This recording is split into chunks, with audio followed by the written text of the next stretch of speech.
de batalla habituales de la historiografía propia de la leyenda negra. La leyenda negra es aquella lucha cultural que intentó decir y explicar que todo lo que España había hecho aquí en América era malo, era algo horrendo, era el famoso genocidio español. Por eso es bueno, cuando uno comienza, o cuando se acerca la fecha del 12 de octubre, plantearse a ver cómo fue realmente la historia de la conquista, y en algunos, al menos de modo genérico, cómo era también incluso América antes de la llegada de España. Por eso la pregunta que uno puede hacerse de modo obligado es en qué creían y por lo tanto cómo actuaban los pueblos hoy llamados originarios, que hay toda una discusión detrás de si realmente se puede llamar o no originario a estos pueblos, porque, en fin, no entramos en esta discusión. Lo cierto es que muchas veces se nos dice que esto, en lo que era antiguamente lo que hoy llamamos América, se narra como que era una especie de paraíso terrenal.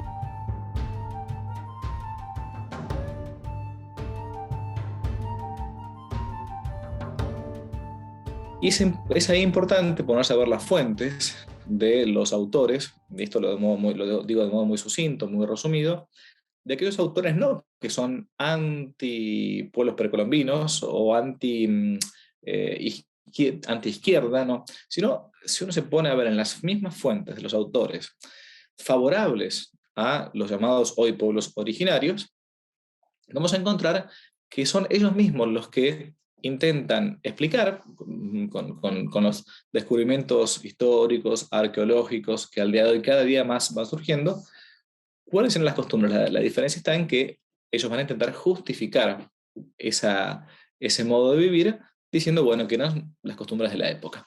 ¿En qué creían los pueblos precolombinos? Por ejemplo, vamos a citar algunos que eran las llamadas civilizaciones más importantes. Puntualmente, lo que yo he podido estudiar un poco más es la parte del norte, los aztecas concretamente. Los pasados de Montezuma, por ejemplo, lejos de ser los precursores del amor y de la paz de los años 60 o de la New Age, ¿no? La verdad que eran bastante cultores de la guerra y de la sangre. Van a encontrar algunos documentales muy buenos, de hecho, en Internet, acerca de los aztecas y la adoración del sol y a su vez cómo alimentarlo, que es por medio de la sangre. Para ellos había un conflicto bélico, uno puede decir, entre el cielo y la tierra, y que era algo perpetuo, ¿no? El sol al levantarse expulsaba con sus rayos, ¿no?, a la luna, y entonces traía el nuevo día, pero al caer la tarde, lo que llamamos el crepúsculo, moría, y por lo tanto tenía que ser revivido. Por eso es que era conocido el pueblo azteca como el pueblo del sol. ¿Y cómo había que hacer para poder revivir el pueblo del sol? Bueno, había que darle aquello que ellos consideraban la fuente de la vida, es decir, la sangre, lo que ellos llamaban la sustancia de la vida. Eso para un azteca, la sustancia de la vida era la sangre humana.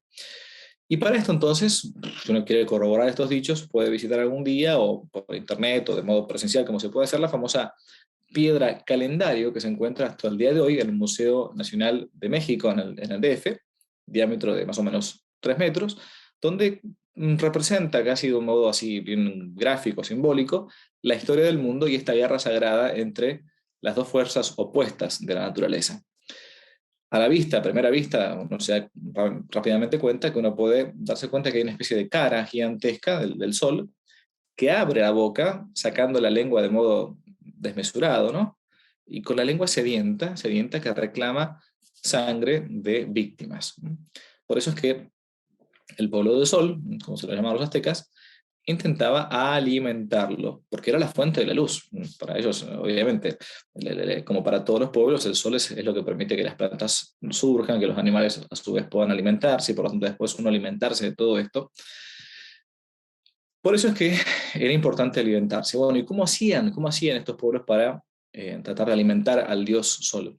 Uno de los historiadores que probablemente más haya estudiado, y por cierto, a favor del pueblo azteca, la cultura precolombina de esta civilización, llamado von Hagen, decía algo así como que el gobierno azteca se encontraba como organizado de principio a fin para mantener los poderes del cielo y obtener su favor con cuantos corazones humanos le fuera posible conseguir.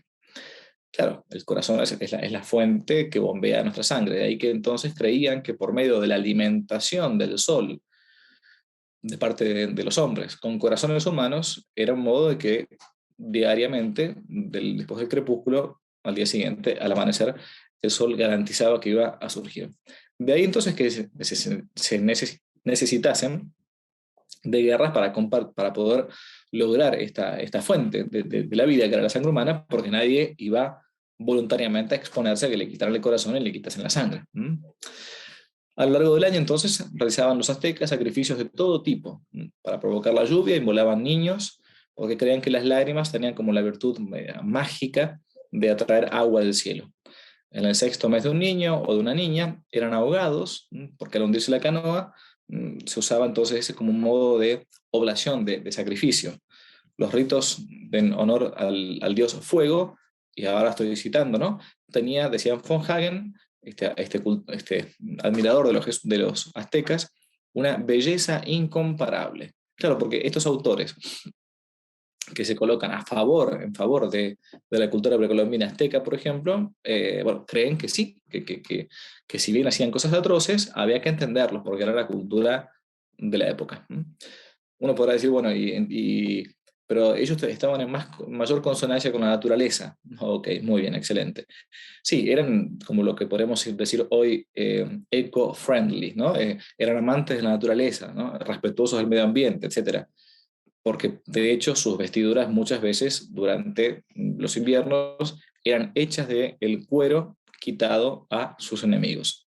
No digo que sea siempre, no digo que sean todas las culturas precolombinas, pero esto en las más, entre comillas, elevadas, como pudieron ser los aztecas, sucedía así. De ahí que entonces, cuando surgió en su momento la famosa película de Mel Gibson, dirigida por Mel Gibson, Apocalipto, que no estaba hablando de los aztecas, sino de los griegos, del mundo precolombino, como se le llamó alguien le llamó así a los mayas, por su geometría, por su trabajo astronómico, etc. Cuando él mostrase la realidad de los sacrificios humanos de los mayas, rápidamente el establishment internacional pro leyenda negra, anti-española, anti-iglesia, trató de boicotear esa película, en gran parte hasta que pasó casi al olvido. Poca gente hoy joven conoce ese film que retrata de modo concreto no tanto la conquista de América, sino las vivencias de ciertos pueblos precolombinos.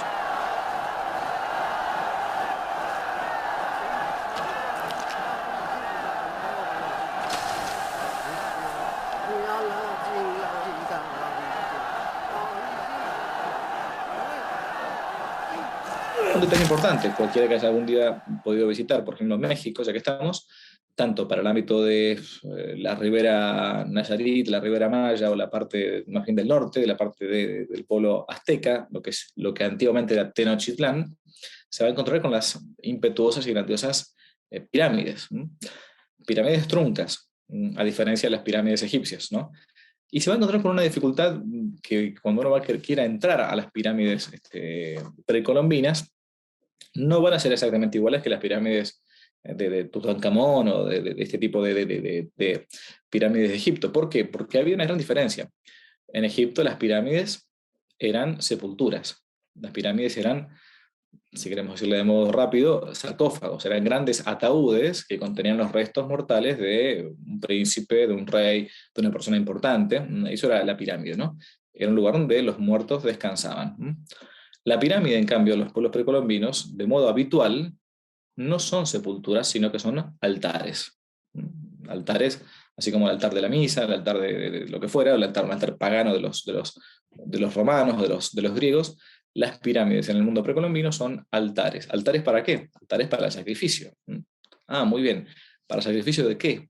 Bueno, en el caso de los aztecas, en el caso de los mayas, el altar de sacrificio es un altar de sacrificio humano.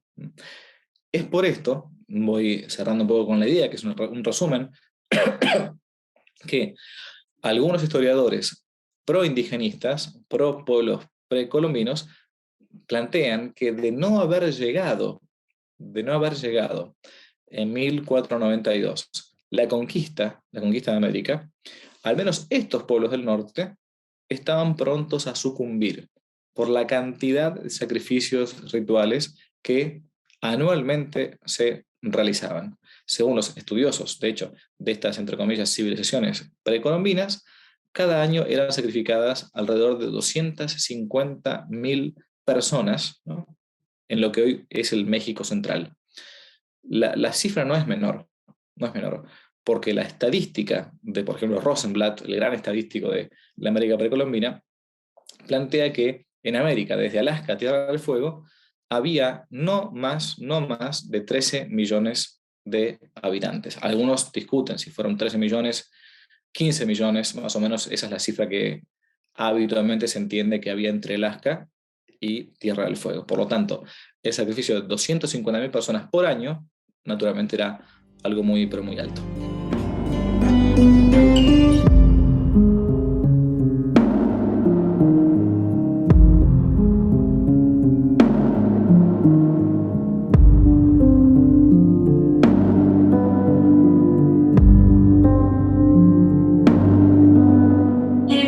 Sudamérica es muy interesante porque ningún pueblo de Sudamérica tenía lengua escrita.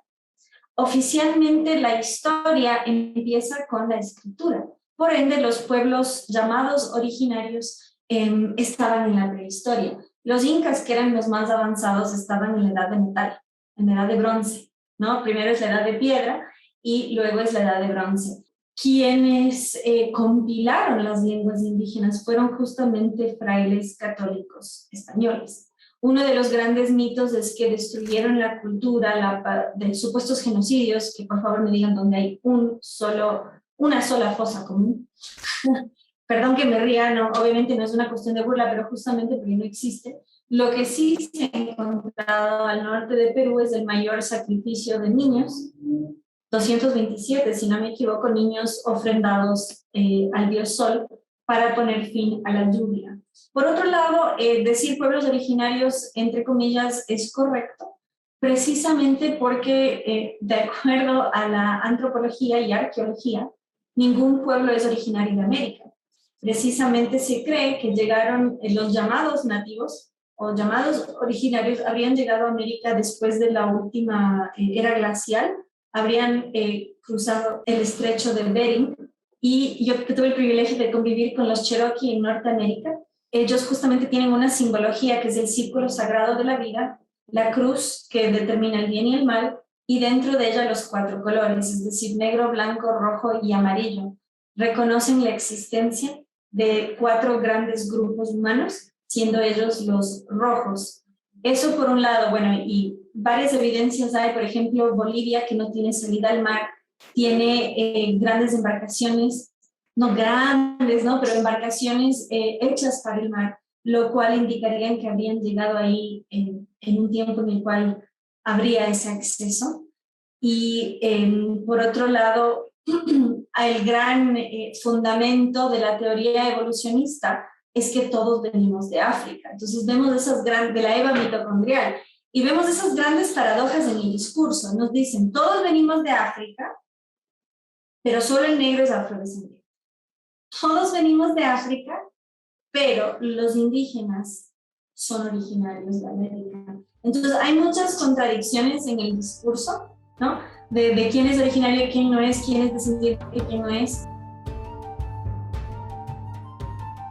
Yo creo que es una falta de respeto la visión de Eduardo Galeano y sus venas abiertas, que subestima tanto a los pueblos indígenas de creer que a cambio de espejitos de colores eran tan estúpidos, ¿no? Y ojalá no me saquen de contexto, pero lo tengo que decir con total transparencia. El mito indigenista, que en realidad debe ser indiano, antagoniza a tal punto lo indígena con lo español que en lugar de dignificar al indígena, le subestima, ¿no?, como alguien tan incapaz de lograr una alianza.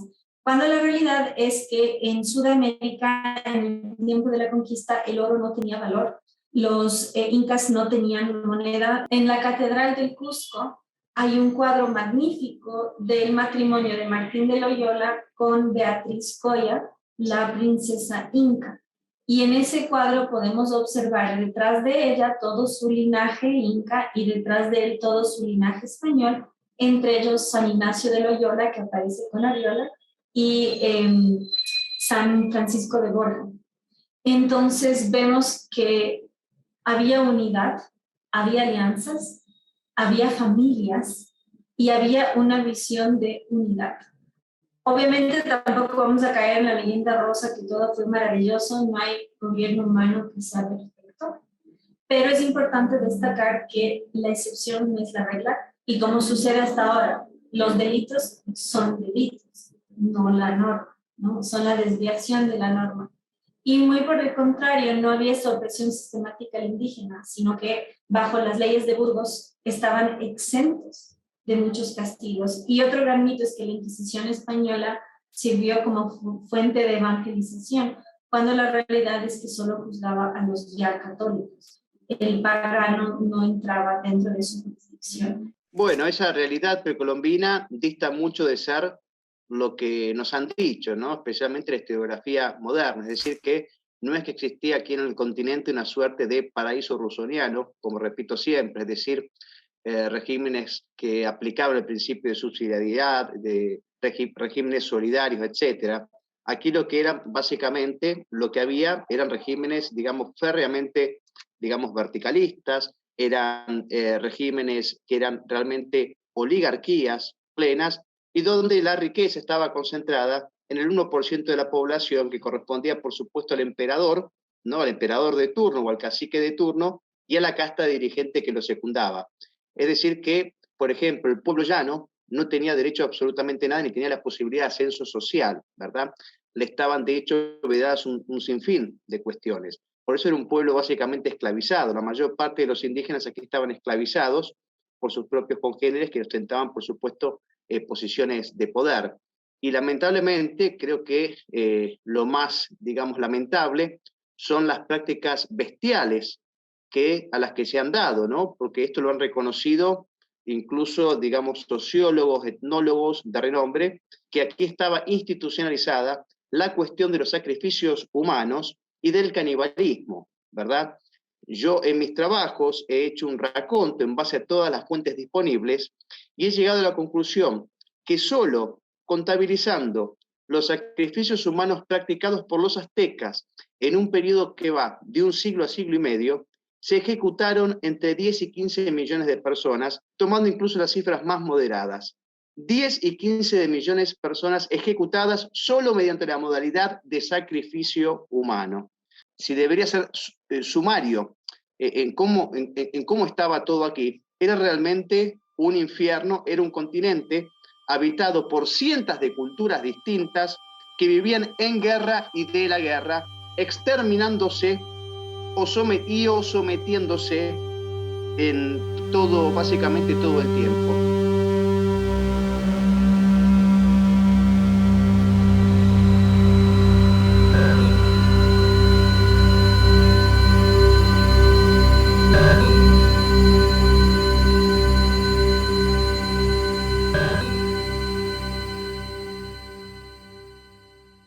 Y otra cosa, hay un gran error de antagonizar lo indígena con lo español. La conquista española no hubiese sido posible sin la colaboración de los pueblos indígenas. Por ejemplo, en el Ecuador, los cañaris, que son un pueblo del sur de Ecuador, fueron los primeros en rebelarse contra los incas y también los primeros en adoptar la fe católica. En el norte de Ecuador fueron los otavalos, cañaris y caranquis degollados por los incas, tanto así que hay un lago que se llama Yaguarcocha, que significa lago de sangre rellenada con la sangre derramada de al menos 30,000 varones. Privilegios de ser mujer, ¿no? Que tu sangre no fertilice la tierra como si pasó con los varones. Y los huérfanos de esa batalla se pasarían a llamar los Wambracuna y formarían un batallón, y justamente sería en oposición a los verdugos de sus padres. De igual manera, en México, lo que era la Nueva España, 1,300 guerreros totonacas marcharon sobre Tenochtitlán para derrotar a los aztecas y marcharon junto a Hernán Cortés. Lo mismo los 4 señoríos de Tlaxcala, que hasta ahora son vistos como traidores, cuando en realidad son nuestros predecesores.